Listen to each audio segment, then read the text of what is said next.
Off-street parking for registered guests, Overnight. overnight guests, and that's reasonable to have that. The rest of it is have them all park out on the street, for goodness sakes. What's the difference? You only Get it. fit 6 cars and 6 spots. So, doesn't matter. It's dual use. You know, I don't see the problem. I just don't see the problem. Your ordinance states that she has to have off-street parking Back to the for her off-street tea parking. I customers. think there's a contradictory thing there, and I agree. I think there's some contradictory statements here, and things that don't seem to make sense. Can't we do things that make sense? But your A tea ordinance, party, you're you can't asking have a tea party to skirt the If ordinance you have here. overnight guests. At the same time, no. Right, so you have overnight guests at Station And I 8, you can't, can't I have a don't tea have party any in arms between it. anyway. So, that was the couldn't if I whole wanted deal to. with that for the overnight. Well, and I already asked that. That's the first thing I said. You said you're not going to do what, so. I can't. I'm only one person. Well, and we know people that are going to watch you and make sure you do it right. We're telling you anyway. So, Well, you've already had a tea party at the time you had overnight guests and violated the ordinance, that's why you got the letter. That wasn't a tea party. That was business after hours, and I didn't charge any money for it. That's not illegal. That's Well, not illegal. it was because And I the still zoning got a letter, administrator sent you a And I letter. let it go because I knew who initiated it, and I knew it didn't make any sense, so I forgot about it. But it was not illegal because I didn't charge any money for it. It was a Chamber of Commerce event, and I gave food away for free. Then you have a legal issue against the city. Anyway, Let's, I'm not gonna can, waste my what can money. we do to solve the building of the required off-street parking? Can we handle that? that's what we're trying to handle tonight. Take away your off-street parking requirement like she suggested and I did at the hearings in the past. Why have that even? I've stayed at some bed and breakfasts, and they always tell me, okay, we've got parking back here. Now, quite frankly, most of the time it isn't always convenient, and we wind up parking someplace else anyhow. But spots are available. Here's our spots, you know. So I think it's pretty common. Put in 2 more spots. I think it's pretty common usage to offer off-street parking for your overnight A lot of guests. them want it. Yeah, they want to be off the street. Right. As far as the dining, in and out dining or tea party thing, I don't see a problem using off-street parking, or on-street parking, or using your existing off-street parking for that same purpose. Go to the Black and White Cafe, Park, they don't have any. Well, they Park park at on- my they park on the place to same go down to street. the black and white. I don't know who parks in the back and walks around in the front. I don't, that's too far. Yeah. They only have so many parking spots to claim it's their own back. Yeah, I know. So, Yeah, So, okay, so this other issue about the dining by appointment that's something, hours that's something, is yeah. something I need to come back to you with. I'm here And the now. request we have tonight is to deal with that 10 spots, we gave you the year, now we're discussing if it makes sense to put that down to 6 and use a dual parking, Thank you. or dual purpose, okay? and You're a leader. This is right now, it's right here.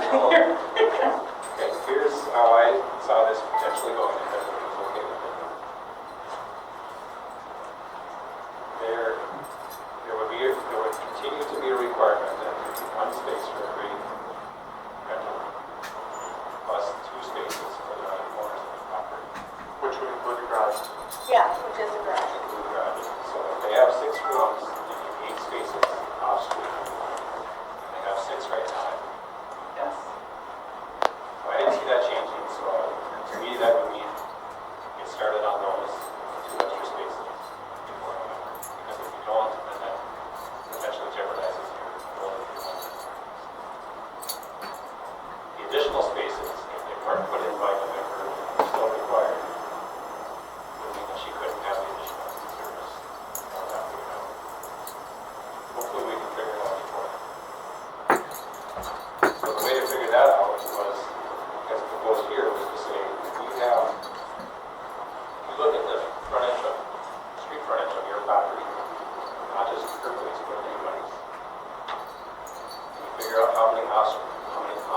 parking spaces would be adjacent to their property on the same side of the road. So in their case, they're gonna have like 5 or 6 areas.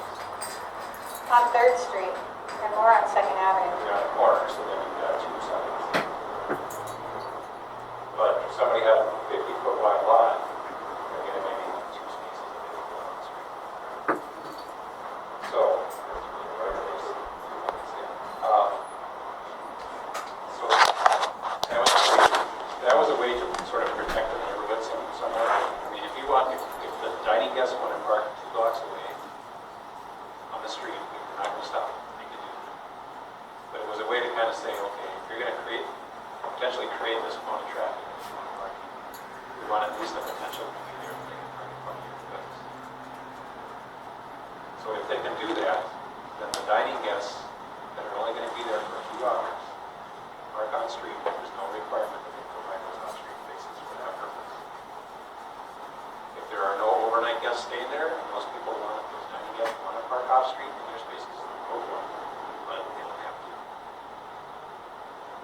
And, or I should say, the owner of the property doesn't have to provide off-street spaces beyond what they need for the overnight guests themselves.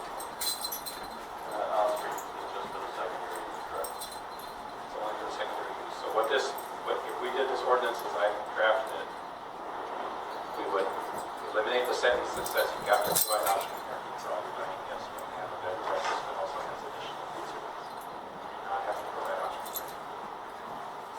It says that I, as a zoning administrator, or whoever it is, can waive that off-street parking requirement if there's enough parking in front of their place on off-street. And provided, I threw in a statement that provided there's not overnight parking. Did you just say you could waive that providing there was enough parking on the street? That's the way he's writing this up. Potential. Potential. This is a Oh, We if, may change the wording to say well, maybe you could just waive it then, and I don't have to do it. I think you're still gonna want that item in K1, because Ben has the ability to waive it, but if you take that out, probably wouldn't have the ability to waive it. Well, yeah, we can, we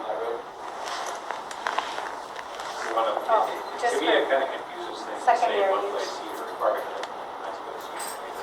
Either you waive it or you don't waive it, huh? I don't. And that's a secondary use that you're talking that you can potentially waive? Or That's the- secondary use. Okay. So this ordinance was going to apply to bed and breakfast with additional food service. It was also going to apply to somebody that has the home occupation. So that's a different situation than bed and breakfast. It's say somebody has a, I don't know, whatever, that, something where it's an in-home business and occasionally somebody's in their business there. They can also use on-street parking. The owner doesn't have to provide on-street parking. Okay. It's like an old salon or something. Yeah, we have to make this so it's fair across the board. Right, right. Okay.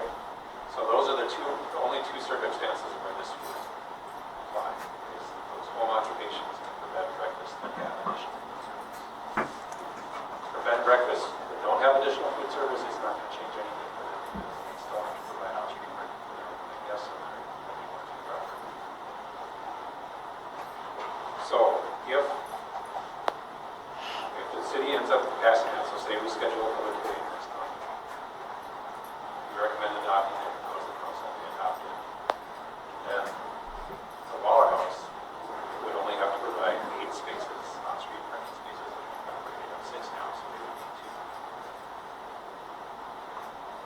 So that's where I'm suggesting. Well, not only the Waller, not only the Waller House, but any bed and breakfast in a like situation. Or home occupation. Or home occupation. Yeah. I'm not aware of any others where this has come up as an issue. There are some. Now, if you get to November and we haven't adopted an ordinance that does this, then they would have to provide 3 more spaces. So instead of 8, it's actually going to be 7. I don't know where 10 comes from. Because you're round up, Maybe, yeah, maybe rounding up at the time. so it would be 12. I don't look at it as rounding up, and it's 3.5 or less. But talked about that.